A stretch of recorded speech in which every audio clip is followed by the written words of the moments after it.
আসসালামু আলাইকুম everyone, informative news চ্যানেলে আপনাকে স্বাগতম। বলিউড সুপারস্টার সালমান খান তার নতুন সিনেমা সিকান্দারের প্রস্তুতি শুরু করে দিয়েছেন। এই সিনেমায় সালমানের সঙ্গে খলনায়ক হিসেবে টক্কর দিতে যাচ্ছেন বাহুবলীর কাটাপ্পা অর্থাৎ সত্যরাজ। দক্ষিণ ভারতীয় এক সংবাদ মাধ্যমের বরাত দিয়ে আনন্দবাজার জানিয়েছে, বাহুবলী ছবিতে বাহুবলীকে খুন করে হইচই ফেলে দিয়েছিলেন কাটাপ্পা। এবার সেই কাটাপ্পার সঙ্গে লড়বেন সালমান। জানা গেছে, অভিনেতা সিকান্দার এর খল চরিত্রে অভিনয় করবেন কাটাপ্পা খ্যাত অভিনেতা সত্যরাজ।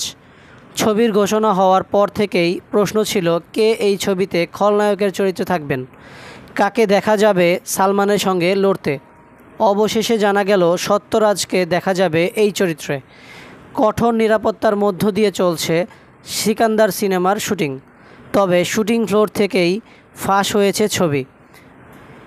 আর মুরুগাদোস পরিচালিত সিকান্দার সালমানের বিপরীতে নায়িকার চরিত্রে অভিনয় করছেন রশ্মিকা মান্দানা। এই ছবি প্রযোজনা করছেন সাজিদ নাদিয়াদওয়ালা। 2025 ঈদে আসতে চলেছে সিনেমাটি।